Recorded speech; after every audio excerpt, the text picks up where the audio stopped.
Bon, je pense que la manette est morte. Ah, ça a marché. Parfait. Fait qu'on va prier avant de débuter, puis après ça, on va passer au chapitre 20. Tendre Père, je te remercie, Seigneur, pour ce temps de louange, d'adoration qu'on a pu avoir, Seigneur, qu'on voit à quel point tu es grand, Seigneur, et que tu es digne de louange, Seigneur. Et on veut, dans cette deuxième partie, en apprendre davantage sur toi, voir le plan, Seigneur, que tu as pour nous dans les années qui viennent, Seigneur, et on veut te rendre toute la gloire qui te revient, Seigneur, pour ça. Amen. Bon, fait qu'on va débuter.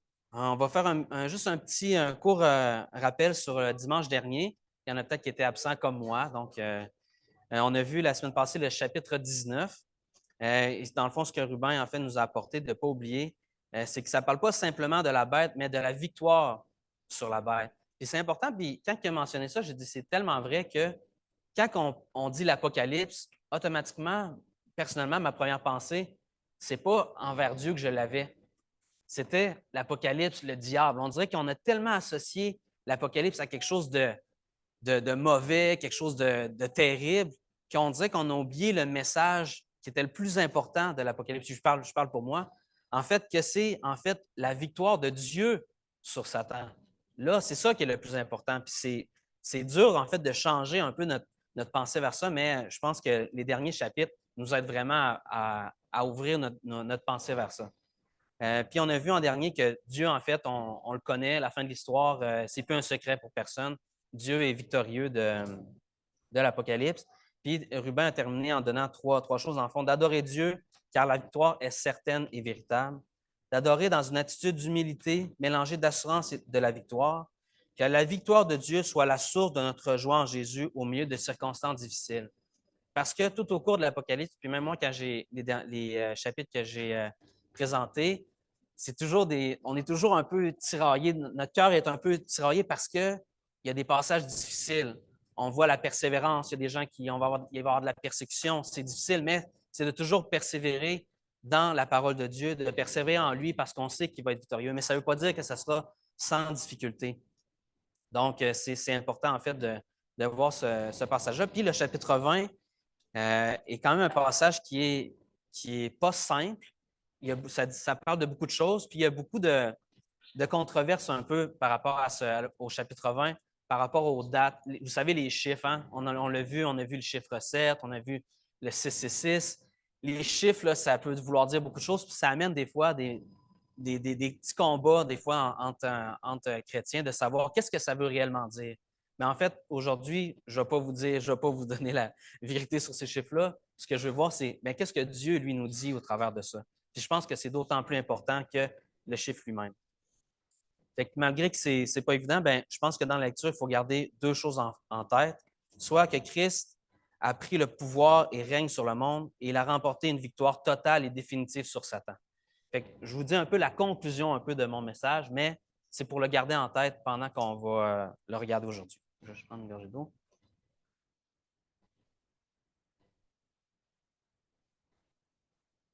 Donc, allons-y. Donc, aujourd'hui, pour résumer un peu, on a les trois visions, en fait, qui est la 4, 5 et 6e. Il y en a 7, en fait, visions. Donc, dans le chapitre 20, on en a 3. On voit la vision 4. Je vous ai mis un peu les thèmes un peu de chacune des visions, soit le diable enchaîné pour 1000 ans, dont le chiffre que je vous parlais qu'on va discuter un peu plus tard. La 5e vision qui est la victoire finale sur Satan et la 6e vision qui est le jugement des humains. Donc, on va débuter en faisant la lecture du début du chapitre 20. Je vous en fais lecture. Donc, puis je vis descendre du ciel un ange qui avait la clé de l'abîme et une grande chaîne dans sa main. Il saisit le dragon, le serpent ancien, qui est le diable et Satan, et il le lia pour 1000 ans. Il le jeta dans l'abîme, ferma et scella l'entrée au-dessus de lui, afin qu'il ne séduisît plus les nations jusqu'à ce que les 1000 ans fussent accomplis. Après cela, il faut qu'il soit délié pour un peu de temps. Donc, c'est la première partie du chapitre, qui est très court, mais qui en dit quand même beaucoup. Dans le fond, on comprend que, dans le fond, dans la désignation il saisit le diable, le serpent ancien, qui est le diable et Satan, c'est exactement la même référence qu'on avait vue dans le chapitre 12, mot pour mot, chapitre 12 au verset 9. Fait qu'on voit encore une fois qu'il montre à quel point il pouvait être puissant. Puis dans la partie-là, juste pour se remémorer de la semaine dernière, on a vu qu'il y avait comme une fausse trinité que Satan avait mis en place, soit le faux prophète, la bête et Satan, qui voulait comme imiter un peu la trinité de Dieu. Donc ici, là, il est rendu seul. On a vu les autres étaient déjà, ils sont déjà partis, en fait. Fait qu'on voit maintenant que c'est à son tour de subir une conséquence. Puis on voit qu'il le jeta dans l'abîme. Puis c'est pas juste il le jeta dans l'abîme. Il ferma et scella l'entrée au-dessus de lui afin qu'il ne séduise plus les nations. Fait que donc, c'est de montrer, puis la différence avec le chapitre 19 qu'on avait vu, que l'ange était venu, puis il avait jeté, je ne sais pas si vous vous souvenez, il avait jeté en bas du ciel. Tu sais, ce que ça disait. On peut peut-être le relire pour vous pour remettre ces 12. Un petit peu plus loin. Dans le fond, ça dit, c'est pourquoi quand le dragon vit qu'il avait été précipité sur la terre, il poursuivit la femme. Fait que donc, il y avait eu un combat. C'est moi qui. OK. Michel et ses anges combattirent contre le dragon, et le dragon et ses anges combattirent. Mais ils ne furent ne furent pas les plus forts, et leur place ne fut plus trouvée dans le ciel. Et il fut précipité, le grand dragon, le serpent ancien, appelé le diable et Satan, celui qui séduit toute la terre. Il fut précipité sur la terre, et ses anges furent précipités avec lui. Donc, on voit maintenant dans le chapitre 20 qu'il est rendu sur la terre. Puis là, à ce moment-ci, ben, c'est lui qui est jeté dans l'abîme. Donc, il n'y avait plus de place pour lui. Puis là, on voit que cette fois-ci, avant, on avait vu le combat. Bien, ici, on voit pas de résistance. On voit à quel point il y a de la puissance, en fait. Il est pris, puis il est mis dans l'abîme, puis c'est tout. Il n'y a pas de commentaire de sa part. Il semble être pris puis être mis là parce que Dieu est puissant. Puis, ben, je me dis, l'abîme, puis là, je me dis, est-ce que l'abîme, ben, on va le voir après, mais est-ce que c'est l'étang de feu éternel qu'on peut voir? Ben, pas encore à ce moment-ci. Puis, on avait une référence, j'ai cherché un peu dans ce qu'on peut avoir vu dans le Nouveau Testament sur l'abîme. Puis, on le voit aussi dans Luc. Vous vous souvenez, là, quand Jésus arrive, puis là, il y a des démons qui sont pris d'un homme qui était violent, tout ça. Puis, il veut chasser les démons parce qu'il y en avait plusieurs. Puis là, ils disent, non, non, non, non, on ne veut pas aller dans l'abîme, on ne veut pas aller dans l'abîme. Envoie-nous dans les cochons. Cette histoire-là fait que donc, l'abîme est déjà un moment qui n'est pas. Les démons, ils connaissent cet endroit-là. Ce n'est pas quelque chose qui n'était pas connu. Fait que donc, puis il disait, ah non, non, non, on ne va pas là, on ne va pas là. Fait qu'il ne voulait pas, personne ne voulait aller là, même les démons lui-même. Fait qu'on, ce que je voyais, c'est que, dans le fond, peut-être l'abîme à ce moment-ci, des fois, on peut voir peut-être Satan comme ah, c'est lui qui maintient les portes de l'enfer ou tout ça. Mais ce n'est pas comme ça que ça fonctionne. C'est Dieu qui est au contrôle de l'eau. Ce n'est pas lui qui ouvre la porte à quelqu'un est envoyé là. C'est Dieu qui est au contrôle de ça. Donc, c'est intéressant de voir qu'on a déjà vu, en fait, cette partie-là. Puis, on voit, en fait, dans ce premier passage-là, une vision fantastique de la souveraineté de Dieu qui dispose de son pire ennemi à sa guise. Donc, sans débat, il n'y a pas de chance, il n'y a pas quoi que ce soit. Dieu a décidé qu'il est envoyé à cet endroit-là. C'est tout. On voit ensuite la victoire finale sur Satan. Je vais vous en faire la lecture. Ça va vite dans le temps, ça ne va pas perdre de temps. Et je vis des trônes, et ceux qui s'y assirent furent donnés le pouvoir de juger. Et je vis des âmes de ceux qui avaient été décapités à cause du témoignage de Jésus et à cause de la parole de Dieu, et de ceux qui n'avaient pas adoré la bête ni son image, et qui n'avaient pas reçu la marque sur leur front et sur leurs mains. Ils revinrent à la vie, et ils régnèrent avec Christ pendant 1000 ans. Les autres morts revinrent point à la vie jusqu'à ce que les 1000 ans fussent accomplis. C'est la première résurrection. Heureux et saints ceux qui ont part à la première résurrection. La seconde mort n'a point de pouvoir sur eux. Mais ils seront sacrificateurs de Dieu et de Christ, et ils régneront avec lui pendant 1000 ans. Quand les 1000 ans seront accomplis, Satan sera relâché de sa prison, et il sortira pour séduire les nations qui sont aux quatre coins de la terre, Gog et Magog, afin de les rassembler pour la guerre. Leur nombre est comme le sable de la mer. Et ils montèrent sur la surface de la terre, et ils investirent le camp des saints et la ville bien-aimée. Mais un feu descendit du ciel et les dévora. Et le diable qui les séduisait fut jeté dans l'étang de feu et de soufre, où sont la bête et le faux prophète, pardon, et ils seront tourmentés jour et nuit au siècle des siècles. Amen. Je trouve ce passage-là, en fait, c'est le point central en fait, du chapitre.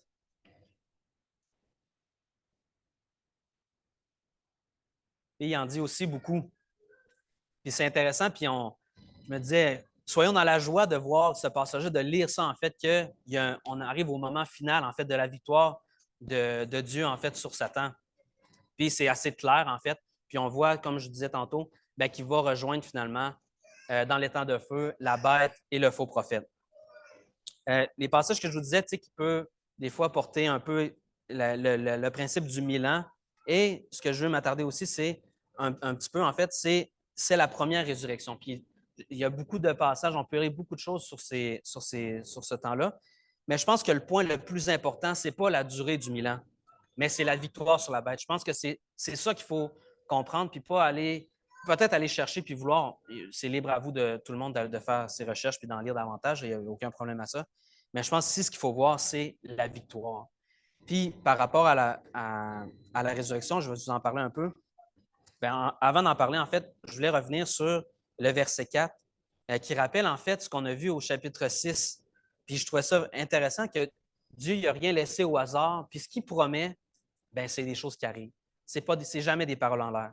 Parce qu'on voyait au verset 4, il dit « Et je vis les âmes de ceux qui avaient été décapités à cause du témoignage de Jésus et à cause de la parole de Dieu. » Et ce qu'on avait vu dans le chapitre 6 au verset 9, c'est exactement la référence aux mêmes personnes qui étaient sous l'autel.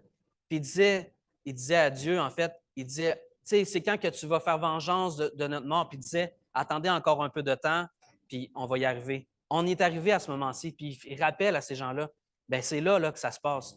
Ils sont avec moi. Puis c'est pas pour rien que vous êtes morts en mon nom. C'est parce que vous êtes morts pour qu'il y ait une délivrance. Puis on le voit maintenant que ces gens-là, ils sont présents maintenant, puis ils rappellent qu'ils sont là. Puis on voit aussi qu'ils ne sont pas seuls, en fait, et de ceux qui n'avaient pas adoré la bête ni son image et qui n'avaient pas reçu la marque sur leur front et sur leurs mains. C'est exactement le même passage qu'on a vu, en fait, la marque de la bête qui disait persévérer dans la foi, puis laisser de côté les choses du monde, puis le signe de la bête qui peut être là, mais concentrez-vous sur Dieu, puis laissez ces choses-là de côté. Bien, la persévérance, on y est arrivé maintenant. On est au bout. Fait que je trouvais ça bien intéressant. Ensuite, je voulais vous ramener sur le verset 5 qui dit « Les autres morts ne vinrent point à la vie jusqu'à ce que les 1000 ans fussent accomplis. » C'est la première résurrection. Je pense que c'est peut-être le point qui vient peut-être nous mélanger d'un peu de ce qu'on a pu voir dans le Nouveau Testament. Une première résurrection, est-ce que ça veut dire qu'il y en a une deuxième? Qu'est-ce que ça veut dire qu'il y en a une première? Puis, bien, en fait, c'est ma pensée à moi dans ma lecture. Mais on voyait dans Jean 5 au verset 24 qui disait « En vérité, en vérité, je vous le dis, celui qui écoute ma parole et qui croit à celui qui m'a envoyé a la vie éternelle et ne voit point en jugement, mais il est passé de la mort à la vie. » Donc, on peut peut-être voir de là une première partie d'une première résurrection. Puis, je vous mets des hypothèses de réflexion, en fait. Je vous en montre deux. Personnellement, je crois qu'il y a une seule résurrection. Il n'y aura pas un moment différent pour les justes, les non-croyants ou les croyants. Puis on va le voir dans le prochain passage que je vais vous lire. Mais il y a une différence à faire. Donc, il peut y avoir une réflexion sur est-ce que c'est une première, quand on est venu au Seigneur, en fait, qu'on dit qu'on a passé de la mort à la vie, qui pourrait faire référence à deux fois. Mais dans le fond, la première pensée que j'ai, c'est qu'il y a une seule fois. Parce que dans Actes, au verset 24, on dit et ayant en Dieu cette espérance, comme ils l'ont eu eux-mêmes, il y aura une résurrection des justes et des injustes. Fait que quand je lis ce passage-là, en fait, je crois qu'il faut le lier à la seconde mort. Fait que là, on dit qu'il y a une seconde mort, mais on n'a pas vu de première. On a vu une première résurrection, mais on ne voit pas de deuxième résurrection. Donc, je pense que les deux sont liés, en fait, par le fait que, bien, nous, mettons, les croyants, tout le monde vont aller au ciel en homme, bien, pas au ciel, mais vont aller devant Dieu une seule fois. Donc, on peut penser à une première mort qui sont là, puis que nous, les croyants, bien, on va être retirés du reste. Puis il y aura une deuxième mort, en fait, qu'on voit pour les non-croyants. Parce que nous, il n'y aura pas de possibilité d'autre mort, puis on le voit après. La seconde mort n'a point de pouvoir sur eux parce qu'ils ont été ressuscités. Donc, c'est dans le thème de dire de chercher une première, une deuxième, pour moi, c'est Acte le dit bien. Ayant en Dieu cette espérance comme ils l'ont eu, il y aura une résurrection des justes et des injustes. Donc, c'est au même moment, il n'y a pas de. Pour moi, c'est assez clair que c'est à ce moment-là que tous vont y aller. Puis ce que je me disais après, ben, est-ce qu'on pourrait dire, mais est-ce que c'est important de savoir est-ce que c'est les justes ou les injustes? Est-ce qu'il y en a une première ou une deuxième? Est-ce que ce n'est pas important de savoir, nous, est-ce qu'on va être avec notre Dieu? La réponse est oui. Je pense que c'est encore là le point qui est le plus important. On va être auprès de lui. C'est ça qui est le point culminant, en fait, de ce passage-là. Ensuite, on voit dans cette vision le règne et la fin en 3 étapes du diable. On dit qu'il est lié et scellé dans l'abîme pour 1000 ans. Ensuite, il est relâché pour un peu de temps, pendant lequel il séduit les nations et les incite à combattre ceux qui appartiennent à Dieu. Et en point 3, il est définitivement défait et châtié. On va en refaire la lecture. Quand que Satan est délié, aussitôt, il n'y a pas de Ah, qu'est-ce que je vais faire? Maintenant, il réfléchit. Aussitôt, il s'en va pour séduire les nations. Il les séduit, dans le fond, il essaie d'aller les séduire, mais il se met là au verset 9, qui est très important, qui dit Mais un feu descendit du ciel et les dévora. Et le diable qui les séduisait fut jeté dans les temps de feu et de soufre, où sont la bête et les faux prophètes. Ils seront tourmentés jour et nuit au siècle des siècles. Puis je trouve que de terminer comme ça, le chapitre aurait pu peut-être terminer là puis s'arrêter. Wow, il y a un point final qui est mis. C'est incroyable. Mais ça continue. On va lire maintenant le verset, à partir du verset 11. Il dit Puis je vis un trône blanc et celui qui est assis dessus, la terre et le ciel s'enfuirent devant sa face. Et il ne fut plus trouvé de place pour eux. Et je vis les morts, les grands et les petits, qui se tenaient devant le trône. Des livres furent ouverts, et un autre livre fut ouvert, celui qui est le livre de vie. Et les morts furent jugés selon leurs œuvres, d'après ce qui avait été écrit dans ces livres. La mer rendit les morts qui étaient en elle, la mort et le séjour des morts rendirent les morts qui étaient en eux. Et chacun fut jugé selon ses œuvres. Et la mort et le séjour des morts furent jetés dans l'étang de feu. C'est la seconde mort, l'étang de feu. Quiconque ne fut pas trouvé écrit dans le livre de vie fut jeté dans l'étang de feu. Donc, c'est un passage, en fait, qui nous montre vraiment la fin, le jugement. Puis, ce que je trouve intéressant de penser, en fait, c'est qu'on voit que la terre et le ciel s'enfuir devant sa face. Parce qu'on voit que la personne sur le trône, c'est en fait Jésus. Et la terre et le ciel s'enfuirent devant sa face. Mais je dis, pourquoi la nécessité de mentionner ça? Parce qu'on ne voit pas que c'est la destruction du monde encore. C'est vraiment qu'ils s'en vont. Puis je me disais, c'est un symbole quand même fort de penser qu'à ce moment-là, il n'y a plus la terre, il n'y a plus le ciel, mais les hommes sont devant Dieu. Plus moyen de se cacher, là. C'est seulement les hommes qui sont là. Il n'y a plus de place pour aller être caché quelque part. C'est les hommes devant Dieu. Puis en fait, fait que c'est important de voir à ce moment-là, c'est qu'on est là, les humains sont là, puis ils n'ont plus le choix. Ils font face à face à Dieu. Puis ce que je trouve important aussi de voir, c'est les livres furent ouverts. Puis on fait des livres furent ouverts. Et un autre livre fut ouvert, celui qui est le livre de vie. Puis je trouvais ça important parce que ça dit après, en fait, que un jugement selon les œuvres. Et on pourrait penser, bien là, ça veut dire que ça va être les œuvres qui vont faire la différence devant Dieu. Mais si c'est ça qui ferait la différence, il n'aurait pas mentionné de plus et celui du livre de vie. Sinon, on aurait dit, bien, tout est jugé selon les œuvres parce que tout est écrit dans ces livres-là. Mais le fait qu'il y a un livre de vie où les chrétiens qui ont été scellés de Dieu sont inscrits, c'est ça qui fait toute la différence. Ça fait qu'il y a comme un passe-droit un peu. Puis on le voyait dans Jean, Jean au chapitre 5, qui disait en vérité, je vous le dis, celui qui écoute sa parole et qui croit à celui qui m'a envoyé a la vie éternelle et ne vient point en jugement, mais il est passé de la mort à la vie. Donc, je trouvais ça intéressant de voir que malgré ce qui peut être arrivé, le fait qu'on a été scellé par Dieu, bien, c'est ça qui est ça. Il y a un livre à part pour ces gens-là. Ensuite, il y a un livre pour les actions. Puis je me disais, bien, les Écritures, pourquoi il a fallu que ça soit mentionné dans des livres? Puis je trouvais ça intéressant. Puis il y a quelque chose que les gens souvent disent, on dit les écrits restent, mais les paroles s'envolent. Ou c'est l'inverse, les paroles s'envolent, les écrits restent. Puis je me disais, le fait que c'est écrit, puis ça me faisait penser à des fois des jugements, puis je ne sais pas pourquoi j'avais cette pensée-là. Vous vous souvenez de la commission Charbonneau, qui était une commission qui avait eu beaucoup de vols d'argent par des soumissions qui avaient été faites.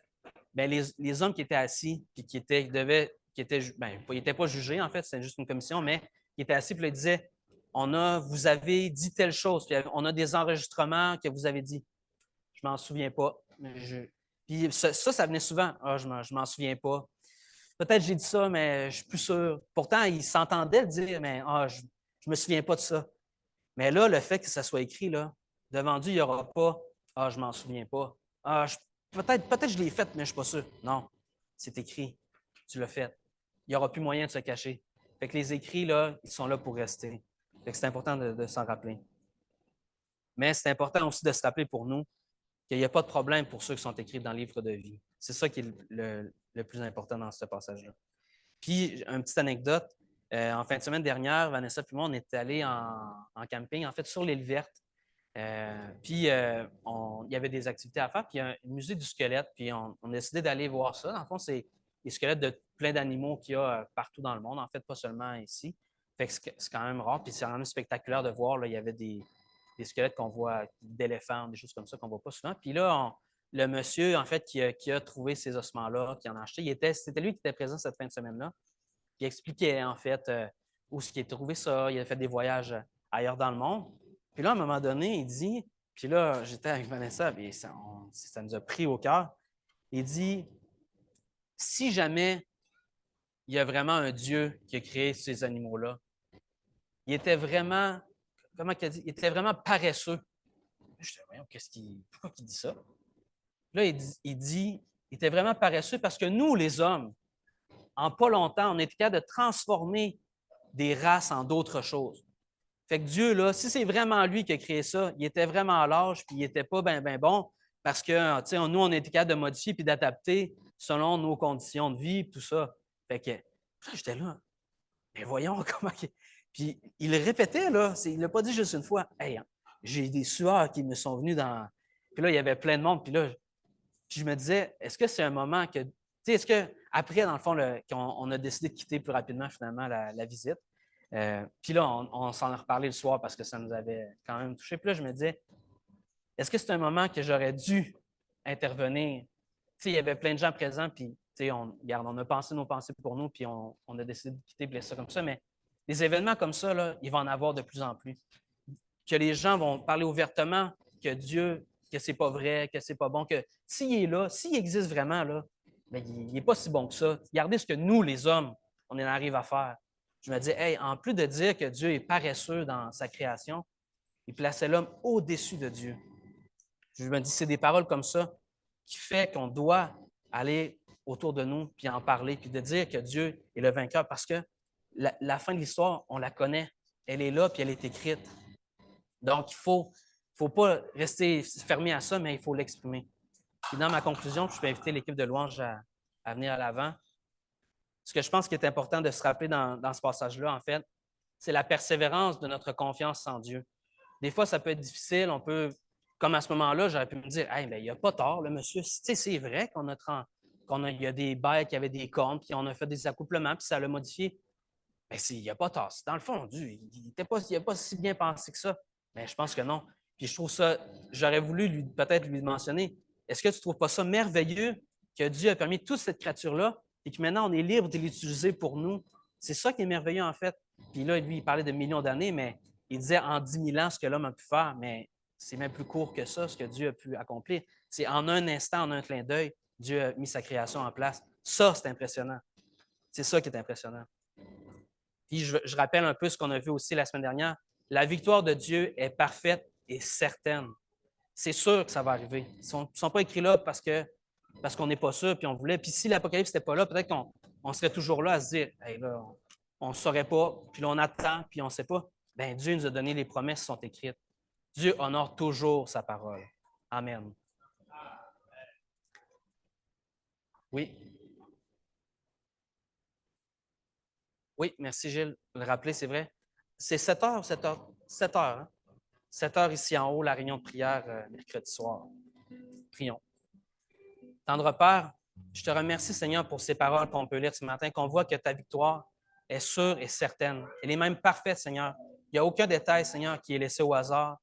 Et même si on peut penser que Satan, Seigneur, a un certain pouvoir, une certaine puissance, tu es au-dessus de lui. Et on le voit que peu importe ce qu'il peut dire, peu importe ce qu'il peut faire, Seigneur, quand ce sera le moment du jugement, il n'y aura pas d'autre solution pour lui, Seigneur.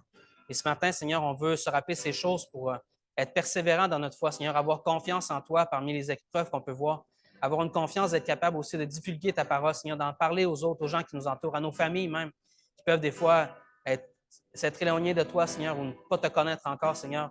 Alors, on veut ouvrir nos bouches, délier nos langues, Seigneur, et exprimer, Seigneur, cette parole que tu as pour nous. Amen.